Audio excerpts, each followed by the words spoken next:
In today's video, I'm going to teach you how to get diamond in Apex Legends Season 19 with this method here today. Now, of course, if you guys did not know, I recently got diamond for myself, so I can confirm this method actually does work. And I'm actually planning to hit masters with this method next because honestly, the season is so free if you utilize this actual trick. Now, before I teach you guys this method here today, I want to give you guys a pro tip for completing the trials in the game because the trials are new and a lot of people get stuck on them. But I want to give you this one tip here that will actually push you to actually get past them every single time. Instead of going for the actual secondary tasks, whether it be like get top 10 3 kills or get 6 kills or something like that, just plan to always win your games and try to do that one thing, and you will see how many more games you'll be winning, but on top of that too, how many more fights you'll be winning and actually completing the trials that way. So I want to just give you guys a quick tip before I get into the actual method. Now, of course, this method can be used in any rank, and I want you to apply this to every game you do. Okay, first thing you're gonna do is, of course, every drop is go off to a POI that might be contested by one team or no teams at all. Better off no teams at all, but if you do have to actually contest a team, I would recommend you do two options. One,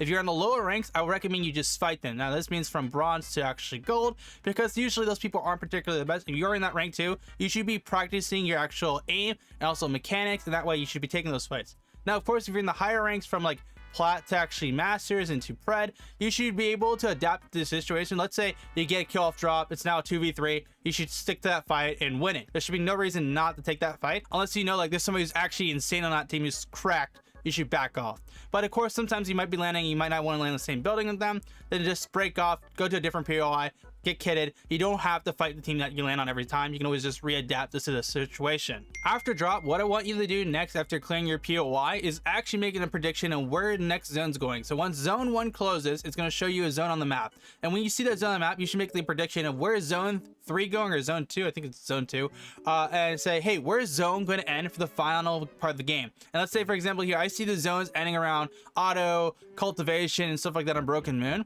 I'm going to make the assumption that's going to be on cultivation. Let's say, for example, you've played on that Broken Moon a bunch of times, you've seen it end on cultivation, you make your assumption it's going to probably end there, and if it does, bang, you can take control of a spot early on the edge of zone, or maybe you'll even get lucky and get a god spot, which is like the spot like no one can contest you, which is like peak spot, meaning that the final zone's going to end there, which is sometimes very rare, but sometimes you can't get that, and if you do get that and you hold that, you will win every game. Now, my final tip for this method is, of course, to actually play smart and adapt to the situation and push fights that you know you can challenge. Now, I'm going to show you guys this game here today that I'm going to share my thought process throughout the whole game, and that way you can utilize this information to see how I would play with this method to actually get to diamond, to masters, and so much more. So if you enjoyed today's video, make sure to smash the like button and get subscribed so don't miss some future Apex content, and let's get into it. The first thing I'm going to do in this game is look around the map to see if there's any POIs that are uncontested that I'm not getting challenged at. And you can see this game we go to actually Lifeline's POI because of the fact that we didn't see one go there. Gardens is free, and that way we can rotate in and then go anywhere on the map we want to, because then we have a blimp. And it's kind of the big thing about this. Now, there was actually a team with us. I would actually just try to take one of the two POIs that are not contested, that, or I would try to land on them if they were actually contested. We'll just cut through energy or something.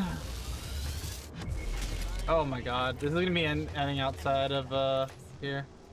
So you saw right there that I hit the actual terminal to see where next zone is with Catalyst. Now, usually if you don't have an actual character by the zone 1 when the zone's actually closing, you should make the assumption of where the next zone is going to be. But since I had the ring console, I can see what it was, but you want to make an assumption of where it's going to pull. So I actually thought it was going to end back at States because I played multiple zones there where it actually ends there. So I made my assumption for that. But of course, with actual Catalyst, I can confirm it's that. And that's one of the things you want to do with the second tip after you go off drop and clear it, to actually make an assumption where the next zones are going to go next. The second thing you want to do is now go to that actual POI area that you think it's going to end. Try to get a spot in zone that is not, of course, in the center of it, that's on the side or in the back of zone, so that way you can control that whole area, and that way you don't get actually like aped from everyone. There's a full team over here, by the way. Full team going over here.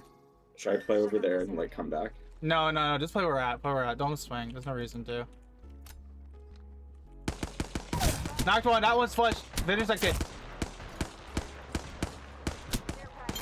Why was he so low? He was probably running from another team. There might be another team right behind them.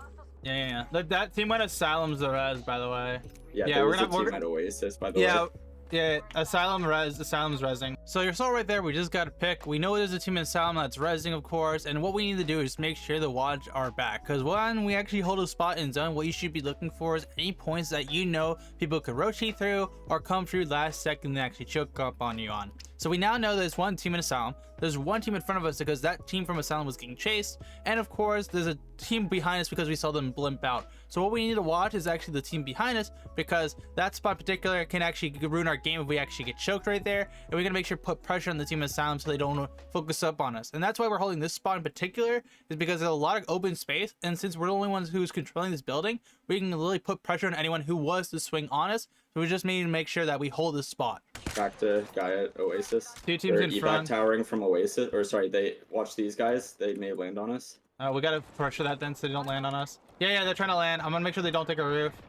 They land on the opposite side. They land the wall, back to the wall. Now, when you're halfway through the game and you're holding a spot near zone 3, what you should be keeping an eye on is where every single team is at, because with that information, you can use it to actually win games and hold certain positions. So we now know that a bunch of teams are now rotating into zone, so we just have to make sure to hold our spot, because the big thing anyway with evacs and any blimps is that you don't want a team landing on you and contesting you, because if they land on you, you have to fight them, and if you actually have to fight them, that gives an opportunity for another team to come in, third party, swoop in, not only take out them, but also you, and you lose your spot in zone and lose the game. So it's more just a matter of holding your spot to see where the next zone goes, and finding a spot in that zone to take control of and actually hold, so that way you can put pressure on any teams that might come up on you.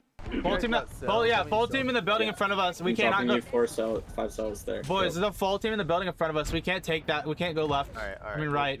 I think the plays we play that. You see what I'm talking about in front? Land. They're on height. They're on height. Shoot them. No, he landed on me. Knocked one. Good. On me, behind. Beamed him. Kill your boy. Nice. One more. We got the last one. Resetting.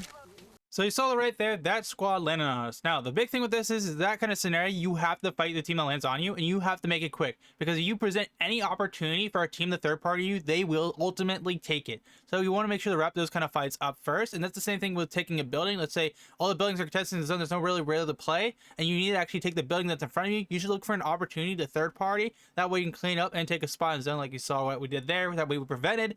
And of course, they were trying to go get our spot in zone, and that way they can take it from us. But luckily, we held our own, and we actually decided to caddy wall up and actually pose up on actually the barricades. Now, with zones at the end of any game, you should just assume anything you can see, you can play off of. You should make the assumption I can play that building. Whether it be just a random rock in zone, whether it be a wall in zone, whether it be a barricade or something like that, you should see anything that looks like a barrier and figure out the angles on it, adapt to it, and make sure you can play off that situation. And then the big thing you gotta do is watch where every single team is at and make sure to know which team is the most actual threatening to you in that given point, and what abilities do you have access to use. No, there's no kids in the building behind us. Team mid. With that. Oh shit! Just caught it. Hey, you're getting roasted left, flanking left. Yeah. Look at this team right here.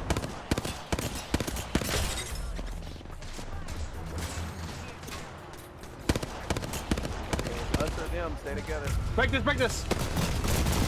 Broke it. Break. Smoke up top. Yeah, smoke up top. Yeah, good smoke. Watching team on the left here. We're watching team on the left. I'm watching. Wall's gonna go down. Wall's gonna go down 6. Wall's gonna go down 6. Come right. Stay with me. Stay right here. We got cover right here. Yeah, we're good. 4 We're chilling. seconds on smoke.